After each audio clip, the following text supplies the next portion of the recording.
Hello, Hamish Patel here. I'm a mortgage broker at mortgagesonline.co.nz, and today I want to talk to you about capital gains tax and 3 reasons why I think it's not such a good idea. Right? Best way to explain it is some pictures. Now, first of all, is if, let's say, the government puts a capital gains tax in place, now they will be dependent on some asset prices going up, right? Because it's not going to be, if you buy something and then you sell it 5 years later, 3 years later, and the price hasn't gone up, chances are that there's not going to be much of a tax take. So, will it mean, and this is a key point here, will it mean that the government shies away from policies that might mean stable prices? So let's say there's a great policy that someone's thought up of, and it means that property prices are going to remain stable for 7 years. Now, if a government is reliant on those prices going up for their tax, are they really going to be very supportive of that policy? Are they going to be out there trumpeting it? So that is one kind of issue I can see with it. Second thing, now this is, I'm going to need a few pictures to explain this, but I think capital gains tax actually kind of takes away from what money was designed to do. And I think it's a little bit unfair in how it works. So imagine that you are trying to swap an asset for another asset. And I'm using a little caravan here and a boat. Let's say you've got a caravan and you want to swap it for a yacht or a boat. Now, this could be anything. This could be a rental property on one side that you want to swap for 2 little rental properties. It could be let's say a factory or a farm, but that you want to swap for a warehouse. But let's say you want to get from one asset to another. Now, of course, the beauty is with money, it helps you do that, right? You swap it for money and then you swap the money for the other thing. Now imagine that over time you've got this caravan, you've always wanted to swap it for a boat, and over time the price of this caravan has gone up in value. But the boat has also gone up in value, okay?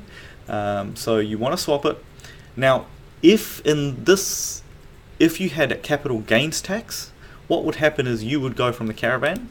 When you swap it for money, the government would say, hey, you've made a bit of money out of here. This is your portion of capital gains tax you've got to pay.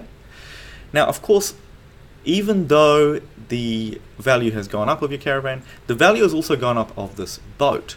So now you actually have less to go shopping with for the boat. So you're going to have to probably compromise on what you buy.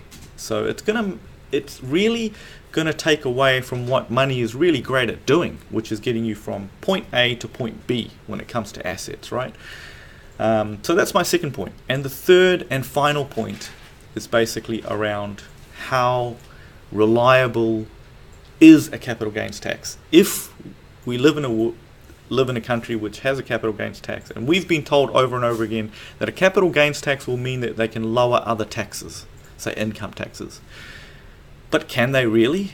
I mean, if you have a tax that's completely reliant on asset prices going up, what happens if those asset prices, like for example property, goes through cycles where sometimes you go through a flat patch where those assets don't go up in value? Is it really going to be reliable enough of a tax system for you to really have a big, discount on other taxes? So that's my third and final point, but I guess the key thing is there's lots of probably arguments for and against capital gains tax. I guess the main thing is what we've got to realize is that maybe capital gains is more about the devaluation of money than it is about any kind of gain. Because at the end of the day, most of us, when we sell something, usually we're looking to buy something with that money, right? So it's only probably the top part of economically strong people that actually probably never have to sell anything.